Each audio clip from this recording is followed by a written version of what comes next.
What's it like working for the day-to-day of gardening section? It's really nice. I work from home.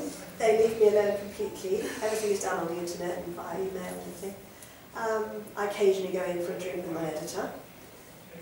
But it's very pleasant. We have a really good working relationship. I've worked with 3 different editors now, gardening editors. I've been there an awful long time. So you have quite a lot of free time to do it? Well, you could say that. The column I write is actually a letters page, so I have to read an awful lot of incoming emails and letters, and then decide what I'm going to write about, which problems I'm going to sort out. So it is really a full-time job. Is your boss really bossy? Very occasionally, and that's the fault of email. Sometimes I'll send her a jokey email about something, and she'll be in a bad mood when she receives it. It's always a dangerous email. And once or twice I've but no, she's not bossy at all. How often do you work with children? Never. No. It's like animals. Very cool. No, I don't really. I've been to the odd school, primary school, to look at the stuff they do, but not at all. It's my first time coming into a school. It's been very interesting. So it's quite new for you as well? Yes, can't tell. What was it like today, like working with children who had the same hobby as you? When I was in the greenhouse with the gardeners, and we were talking about snails, and their eyes light up. I mean, a shared hobby is a big thing, and I'd like to think that my enthusiasm was infectious, and it was a really nice thing. It was much more difficult in that classroom in there.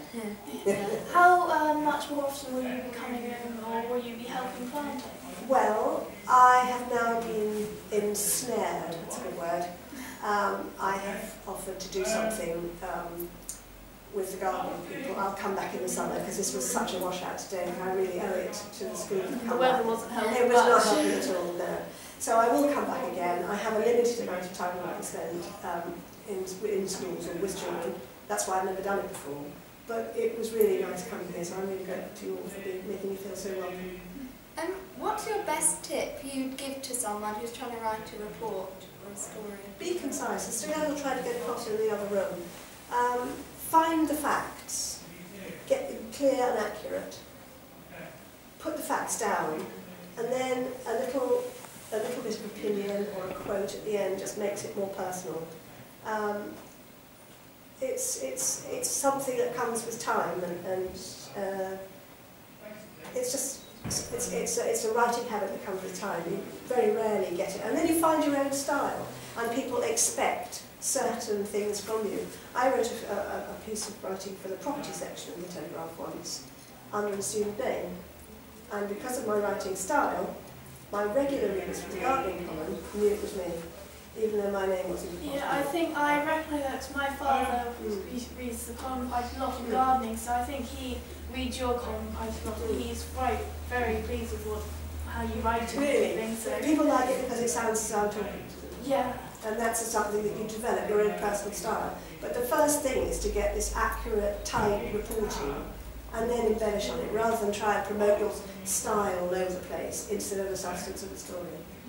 Is it quite hard to write a column a week, or do you find it fun and you look forward to doing it? It's a treadmill. I call it a treadmill. I've been doing it every week for 12 years. I don't have any holiday.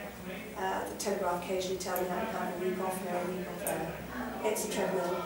But I am so lucky to have this job. Freelance writing jobs are like gold dust, and I have what is regarded as one of the cushiest jobs in horticultural writing. So I'm really, really pleased. And how do you make your columns different from every week?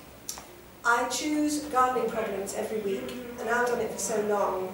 Obviously, gardening is cyclical, and the same problems come up at the same time of year, every year. And this particular month is the time when everyone is asking me questions on pruning their hydrangeas. So every other year I go into it in depth. Sounds terribly boring, doesn't it? And the other years I skate over the problem. So I try and cover the main problems well and in depth every 2 or 3 years. Sounds terribly dry and boring, doesn't it? But it isn't that boring. We run out of everything. We're stopping.